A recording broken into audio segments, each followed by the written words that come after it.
Good morning. Um, Merry Christmas. It's December 25th, 2022. My name is Doug Griffin. This is my Sunday school class. For the three of you who are actually watching live, Merry Christmas. For the 20 of you who will remember to watch this later, and for the other 100 who will forget because it's Christmas, um, today's lesson will be maybe 30 minutes instead of the 45. We're in, where are we? Oh, we are in the book of Exodus, chapter 19, part 2. God is coming down on the mountain. I started this last week and realized, oh, I made the lesson too long. Uh, so, turn into a part 1 and 2, which often happens. Just going to review, because God is coming down on the mountains. Moses has brought the children of Israel out of Egypt, obviously through God's guidance, and brought them to the Sinai where they were supposed to come right away. um, Initially, it was a 3 days journey to make a sacrifice to their God, but there were lessons that had to be learned along the way. What we need to be clear about in the Old Testament, especially the first 5 books, is that God is having to teach fundamental things that we just take for granted. We understand what prayer is. We understand what intercession is. We understand there's a whole bunch of stuff about the plan of salvation. They didn't have a Bible. They didn't have preachers. They simply had stories. Here's what God did. Well, good morning, Tammy. Here's what God did.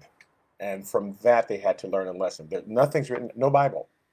So God's having to teach them kind of from scratch everything that they are learning. So um, again, like they don't. All right. So they understood what a sacrifice was, but they didn't understand the reason for the sacrifice. All cultures had, especially in the Middle East, um, because that's where this whole idea started about sacrificing, and then it spread out. They sacrificed to the gods that they created because they felt that God was angry, and it was to appease the God. Oh, it's been raining a lot and flooding. Let's appease the God of rain or the sky or the elements, and then hope, and we'll sacrifice, and hopefully that God will be pleased with our sacrifice. So God is trying to give them a different understanding of what a sacrifice is. Um, when God is angry and his judgment comes, repentance is what stops the judgment. We'll see that constantly in the Bible. And he gives some a physical judgment, like snakes will show up or earthquake, because they don't, again, everything has to be visual. You don't have it written down and everything explained. So God has to literally show you live. Here's what will happen if you sin. Oh, man, I'm thinking. Now, with us, it's more subtle. The consequences are more subtle. We're doing something we know we shouldn't do, and it could be a couple weeks, who knows, a month before the consequences show up. So God doesn't have to do something instantly because we understand the concept of judgment. So God's showing them as soon as they repented, it always says, and once they repented, the plague was stopped. And once they repented, the earthquake stopped, right? They just have to say, oh, I'm so sorry, right? You have to understand that's why the judgment is coming. The sacrifice is supposed to be given because God is holy and we are just in general sinners. And God is trying to teach them the concept that in order to be in my presence, there must be a sacrifice for sin. I'm actually consuming fire, and the fire of my holiness and presence will burn up any sin in its presence, like a fire burning up paper, right? So there's all the sin attached to you. You will burn up in my presence. We can't have a relationship because I'm a fire. I want to say I'm paper and you're glue, because I'm a fire. So I've got to cleanse you of all the sin, and then I can be in your presence. And so the sacrifice is what will cleanse you so that we can be together. The sacrifice is not that's what stops the judgment. The sacrifice is what allows us to be together. And so but they don't understand that. They've never read it anywhere, and they have never seen it in other cultures because other cultures took it wrongly. When God originally taught it to Adam and Eve, and it was passed down about the sacrifice, other cultures, you know, molded it to their own image of who they wanted God to be. So he brought them to the mountain. They're supposed to have the same reaction that Abraham had. When Abraham heard the voice of God, God appeared to him. He immediately fell to his face. He built an altar. He sacrificed because he'd been in the presence of the holy God. And I'm just a sinner. I don't deserve to be in your presence. And thank God for the sacrifice. Now, again, the blood of Jesus is what allows us to be in the presence of God. It allows him to be inside of us and surround us and upon us, etc., because that price cleansing was already done.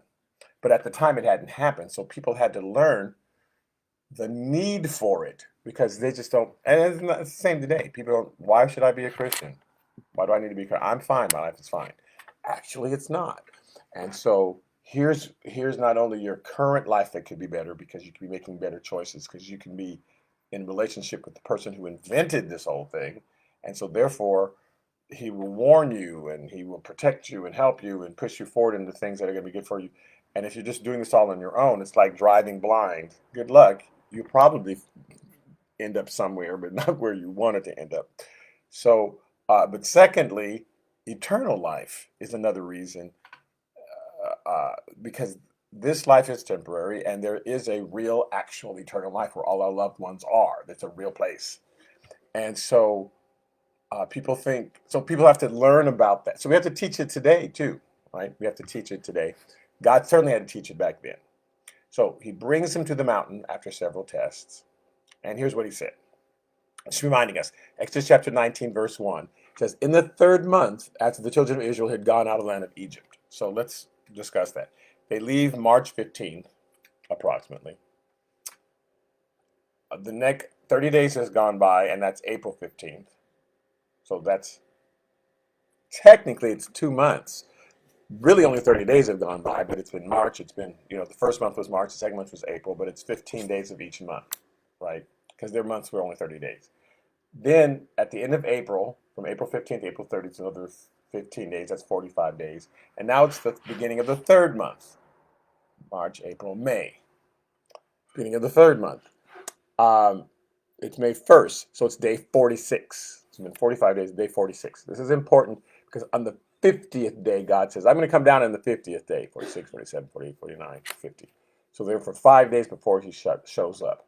2 days of negotiation and 3 days of preparation, right? First, so he shows up on the 50th day, which is the Pentecost, day of Pentecost. And 2 days he's negotiating. Here's the terms of me showing up. I will come down there, but here's what you got to do because I'm God. And if I show up, you'll all burn up. So here's what you have to do. And then there's 3 days of them actually carrying out what he's setting down. So it says on the third month, May 1st, after the children of Israel had gone out of the land of Egypt on the same day the first month started, day 46, they came to the wilderness of Sinai, for they departed from Rephidim and had come to the wilderness of Sinai and camped in the wilderness. So Israel camped there before the mountain, which is the same. They call it the mountain because everybody knows. Oh, you mean the mountain, right? Like the capital. We know what capital they're talking about. The mountain where Moses met God, and later when people read this story, and the mountain where God came down on the mountain. Yeah, that mountain, Mount Sinai. And Moses went up to God on day 47. And the Lord called to him from the mountain, saying, thus you shall say to the house of Jacob, tell the children of Israel, you have seen, and again, I'm talking to both personalities. Some of these are some Jacob people, some of these are some Israel people. That's why he uses both names. Jacob is the rebellious, when he was rebellious. Israel was when he was trying to follow after God. Remember, they changed Jacob's name to Israel. Okay, so here's what you'll say to both of them. Good morning, Susie and Josh. And okay, You've seen what I did to the Egyptians and how I bore you on eagle's wings and brought you to myself. So again, you saw the lesson. The test is coming. Here's the lesson. You saw how I did that and how I brought you here, right? That's got to make you feel some kind of way. He's hoping it would make them feel some kind of way. Ironically, they didn't, of course, God knew how they were going to react, which is why they eventually spent 40 years in the wilderness instead of just 5 days. I'm helping you here. You saw what I did to the Egyptians. You saw how I brought you out. So naturally, you should want to thank me in some way. I'm so grateful. There's a thankfulness thing that we should just have naturally, right? How can I thank God? You should want to sacrifice here at this mountain. They did not. It didn't even occur to them to do that. In fact, they built a golden calf and tried to go back to Egypt. But he's saying, here's how you should be reacting. So I bore you on eagle's wings. I brought you to myself. Now, therefore, if you will indeed obey my voice and keep my covenant, then you shall be a special treasure to me. So I brought you out. I'm trying to tell you that I'm singling you out, you people. And God did that for the Jews. It's a true thing. He singled them out. I'm going to use this people to be an example to the rest of the world. Like I might have picked one student in my class. Come up here and I'm going to show this. I'm going to use you as my example because you and I are clicking and so I'm going to, in my drama class, I'm going to act out the scene with you so people can see, right? And that will help everybody else. So I'm going to choose you. If you obey my voice, we can work together. If you don't obey my voice, then it's going to be a lot of misery for you, not for me. So if you will indeed obey my voice, keep my covenant, then you shall be a special treasure to me above all people, for all the earth is mine. And he's saying, we have to remember this. God does not just love Christians. He loves everybody. They're all mine, and I'm trying to help everybody. I'm just choosing you so I can help everybody. For all the earth is mine. And you shall be to me a kingdom of priests and a holy nation. So you'll be able to act like a priest. And they understood what a priest was. Each family had a priest. Definitely once the blood was shed and put over the door frame, one person did that and said, I will be the priest. I will shed the blood. I will spread out the blood so that God's death angel will pass over us.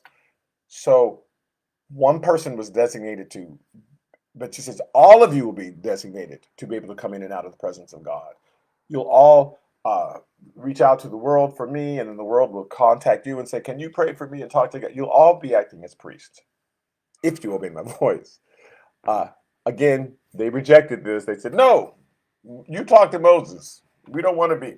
But here's what God's offering, which is what he always does. I'm offering you all this peace and calm. Please choose it. But it's up to when our lives are rocky and turbulent, it's a lot of time because we're not choosing peace.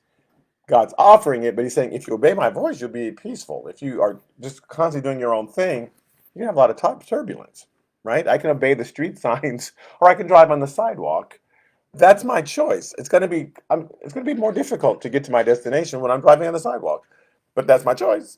So, if you just obey these street signs and follow the one-way things and the stoplights, you will have a much more uneventful time getting to where you want to go. So obey me, he's saying. Now, these are the words which you shall speak to the children of Israel. So Moses goes down and does it. Oh, well, I'll just read it. Verse 7. So Moses came and called for the elders of the people. He laid before them all the words which the Lord commanded him. So he'd already picked those elders the day before they got there when his father-in-law said, you should have people who are helping you with all these. You can't sit here and listen to 1 million people come up and complain every day. So he called that group, and they were going to go out, and then they spread the words in small groups so that everybody understood. It wasn't like somebody standing in the back said, what did he say? What? Blessed are the cheesemakers? What? No, peacemakers. What's Jesus say? So it wasn't that kind of deal. Everyone heard this personally. That's why everyone was held accountable for their choice later. Okay. So then all the people answered together and said, all that the Lord has spoken we will do. Now they lied. But at the time they thought, yeah, I want a relationship with God. Okay. So Moses brought back the words of the people to the Lord. Day 48, morning of the day 48. And the people said to Moses, no, and the Lord said to Moses, behold, I'm come to you in a thick cloud that the people may hear when I speak with you and believe you forever. So I'm going to come down in the mountain, right? So, and I'm going to speak to you personally, so everybody will hear, and then they'll believe you for it. They'll go, okay, Moses, he's got it in with God, so we need to listen to him. He's not just making stuff up. Then the Lord said to Moses, go to the people and consecrate them today on the 48th day, and tomorrow the 49th day, and then let them wash their clothes, and let them be ready for the third day, day 50. That's the day of Pentecost. For on the third day the Lord will come down upon Mount Sinai in the sight of all the people. And he wanted them to understand the concept of 3 days of death. When he says consecrate the people, he makes it really strict, as though you're just dead to your body. Don't do anything.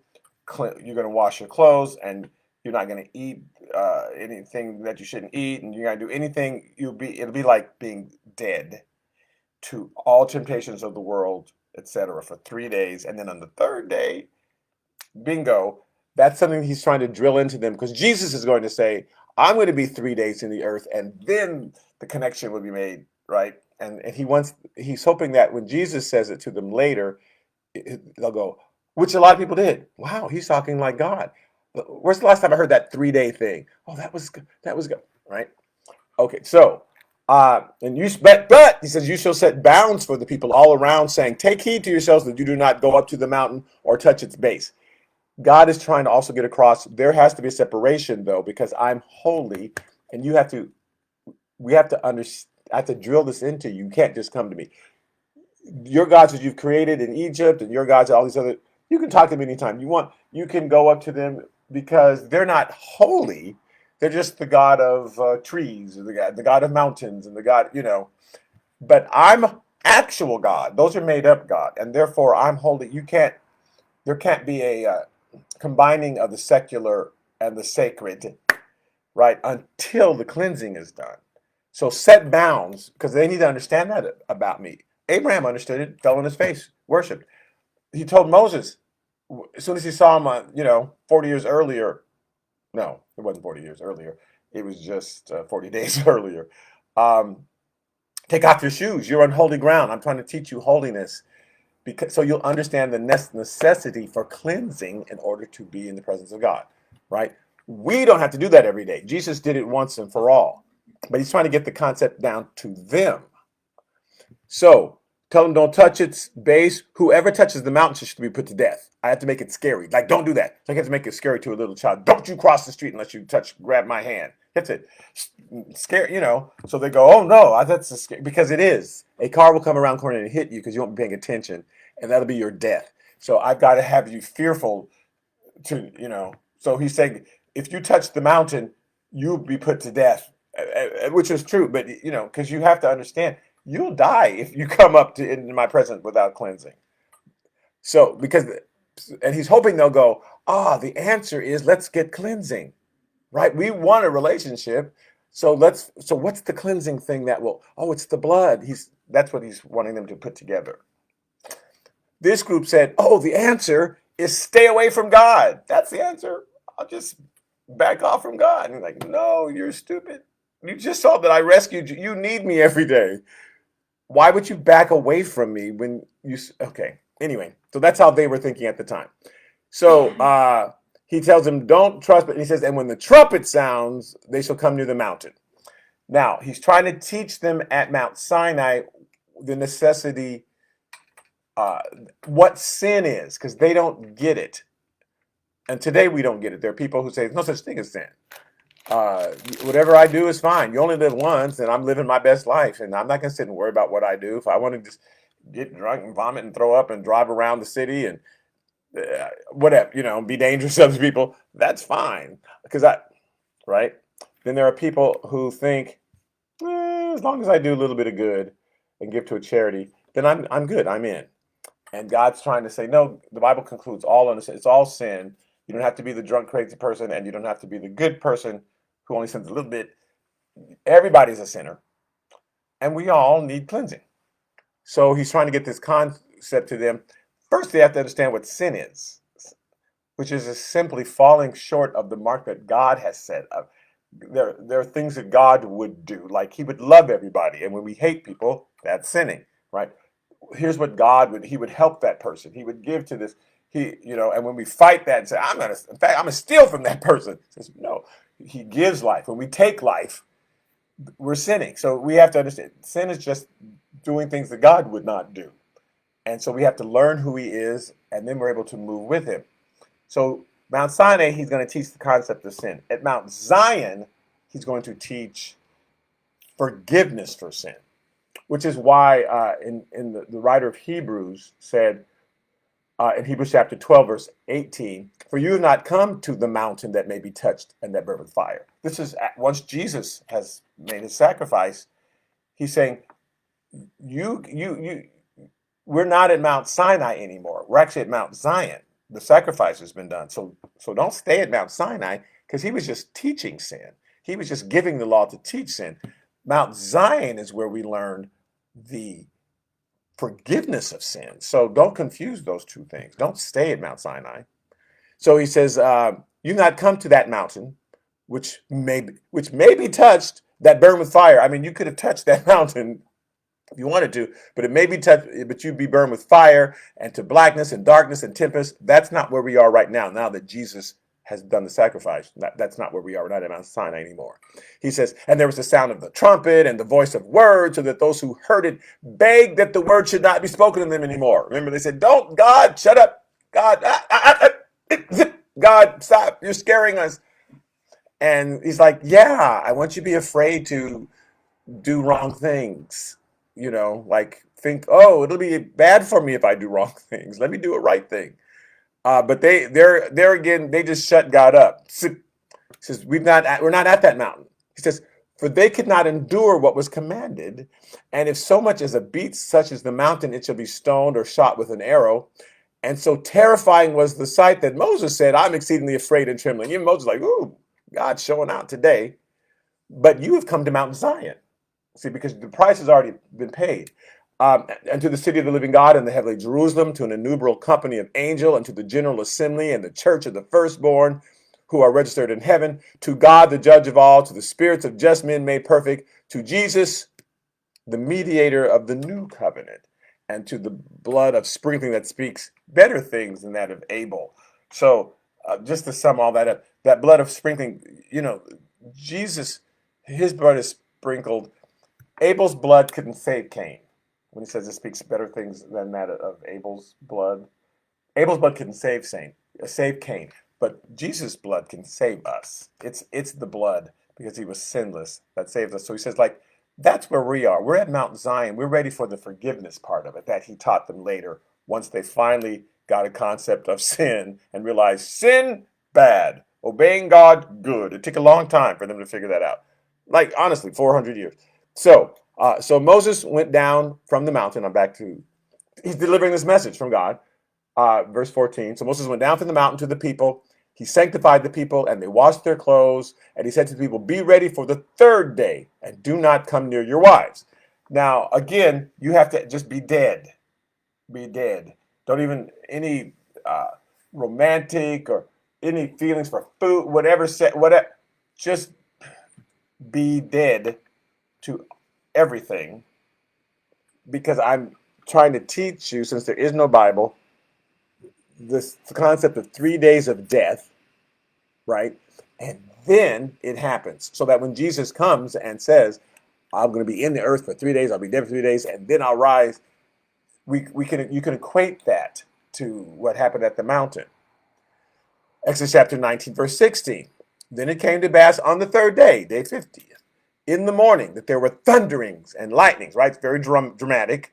And a thick cloud on the mountain, and the sound of the trumpet was very loud. This is not a human blowing a trumpet.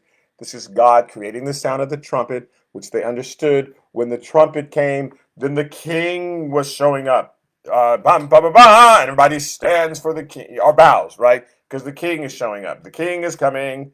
This wasn't the trumpet to go to battle. This was the trumpet to announce the presence of the king.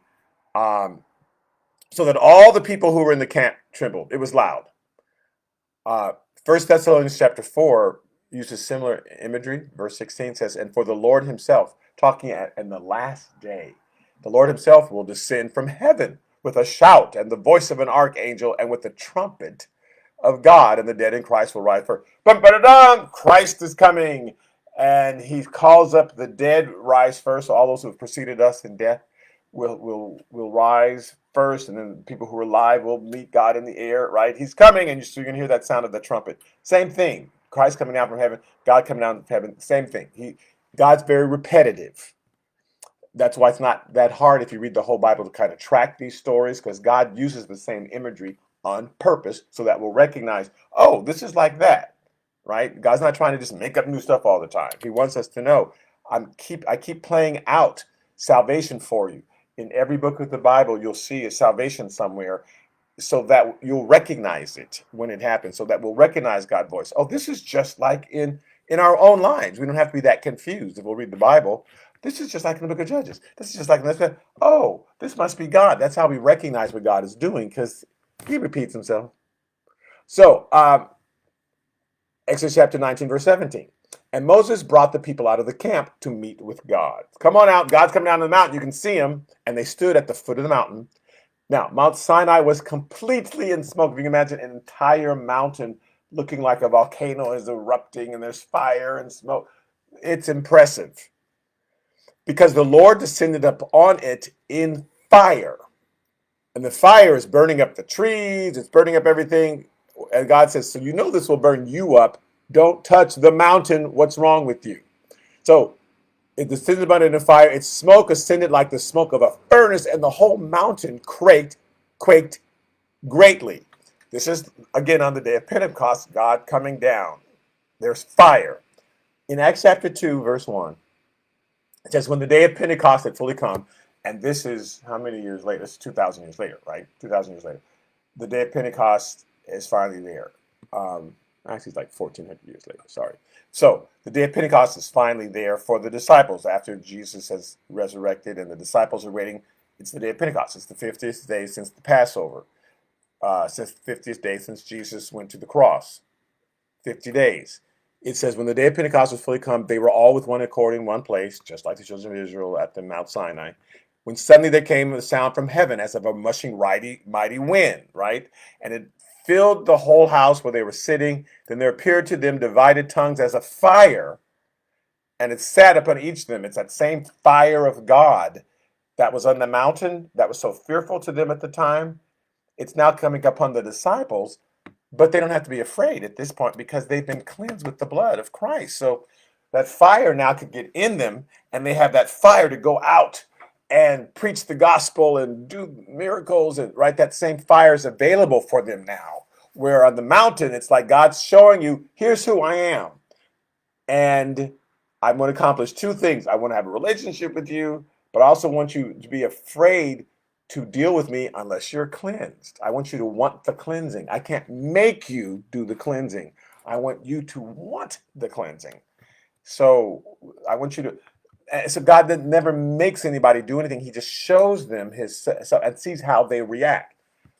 So Exodus chapter 19, verse 19 says, and when the blast of the trumpet sounded long and became louder and louder as he's approaching, Moses spoke, and God answered him by voice. So Moses is like midway. The people are down there. Hey, people, come on. They're around from him. And Moses is talking to God.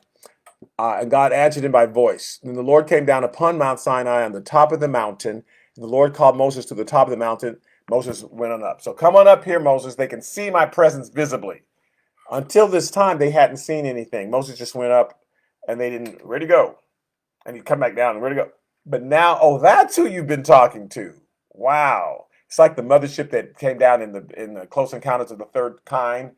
They've been having these feelings and something's out there, and then finally this huge thing descends down. Wow, right? So finally God is visibly showing up. So he's not, now Moses, come up here because I got some more instructions for you.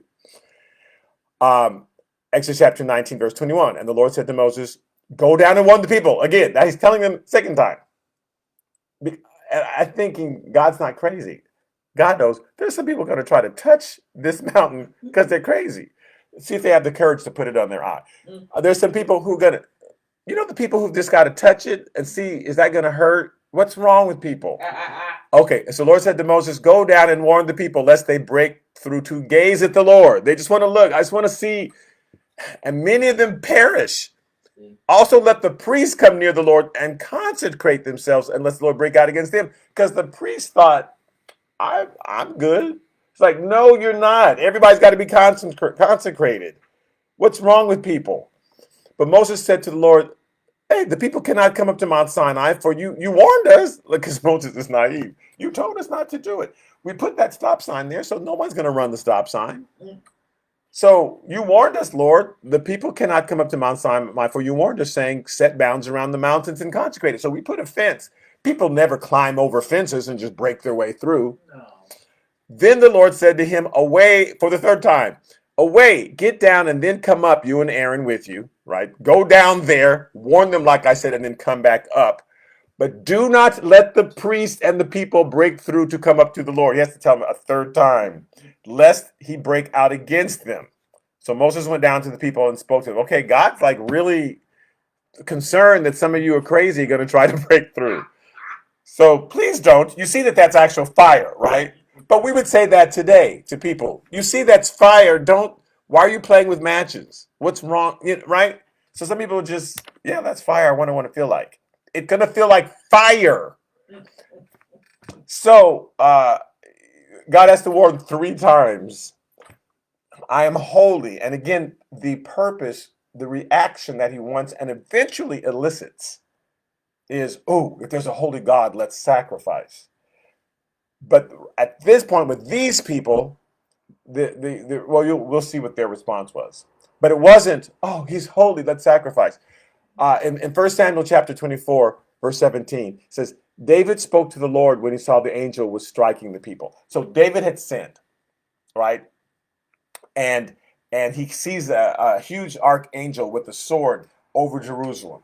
He says, and he said, surely I have sinned and I have done wickedly, but these sheep, what have they done? Like, please don't lay my sin unto them.